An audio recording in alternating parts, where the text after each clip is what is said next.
आणि आता बातमी पुण्यातनं येते। अंगणवाडी सेविका देवयानी पारधी यांनी त्यांच्या इंस्टाग्राम अकाउंटवर एक व्हिडिओ टाकला आणि त्यानंतर संबंधित अधिकाऱ्यांनी त्यांच्यावर निलंबनाची कारवाई केली आहे। अंगणवाड्यांमध्ये लहान मुलांच्या पोषण आहारासाठी प्रशासनाकडून पुरवला जाणारा कच्चा माल हा अत्यंत निकृष्ट दर्जाचा असल्याचा गंभीर आरोप अंगणवाडी सेविका देवयानी पारधींनी केला होता।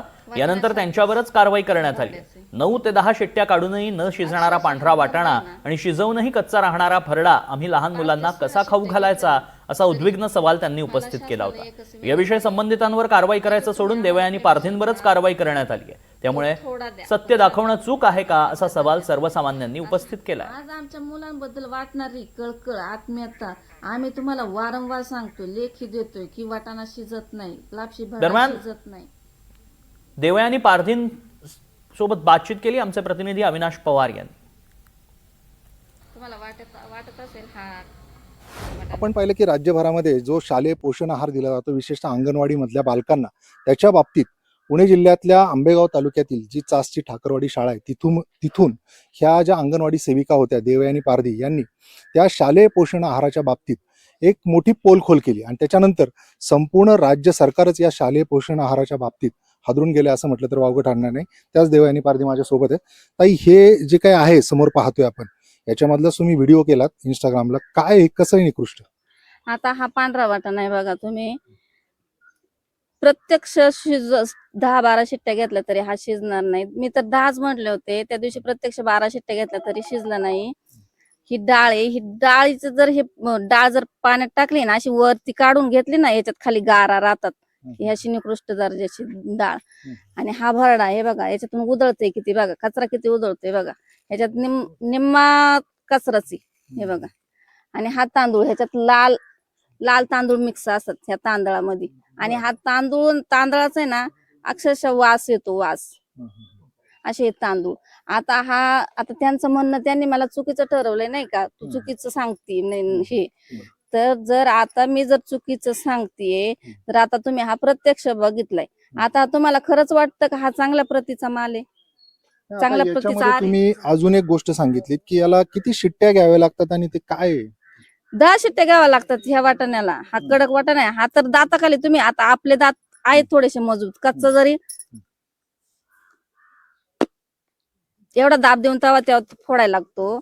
लहान मुलांचे कवळे दात असतात, जर हे आपण हे करतोय तर आपल्या दाताला हे लागतंय, तर ती लहान मुलं चावून त्यांचं हे दुखणार नाही का?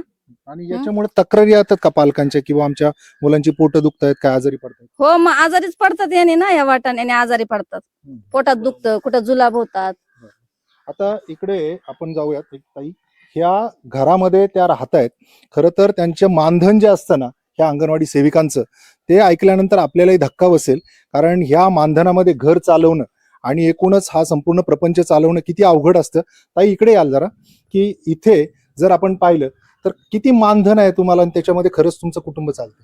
आम्हाला मानधन 13,000 आहे, आणि जेव्हा आम्ही पोषण ट्रॅकरचं काम करू तेव्हा आम्हाला तो 2,000 भत्ता आहे। आता मला ते पण एक सांगायचं, जो 2,000 भत्ता येतो ना आम्हाला पोषण ट्रॅकरचा, त्याच्यात जेव्हा आम्ही मुलांची सुदृढ वजने दाखवू ना, तेव्हाच आम्हाला तो 2,000 प्रोत्साहन भत्ता येतो।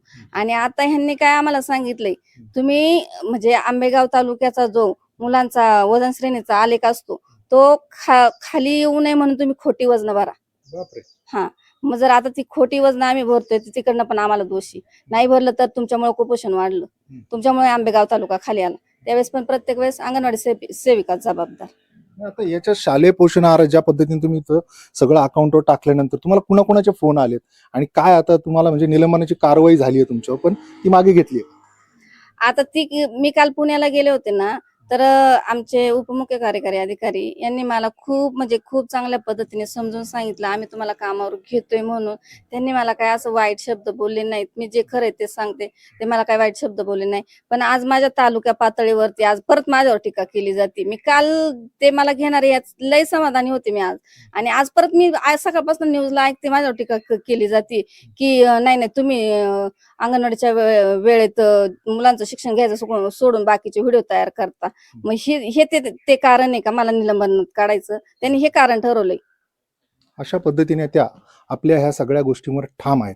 ज्या पद्धतीने आपण पाहिलं की निलंबनाची कारवाई त्यांच्यावर झाली, आता त्यानंतर कोणत्या पद्धतीने सरकार हे ह्या सगळ्या शालेय पोषण आहाराच्या बाबतीत निर्णय घेते हे देखील पाहणे तितकंच गरजेचं असणार आहे. कारण अशा पद्धतीचं पाप हे खरं तर व्हायला नको होतं, मात्र हीच वस्तुस्थिती त्यांनी समोर आणली आणि त्याची शिक्षा त्या भोगतायत. यावर आता सरकार काय निर्णय घेणार हे पाहणं तितकंच गरजेचं असणार आहे. अविनाश पवार, NDTV मराठी, कोडेगाव, पुणे.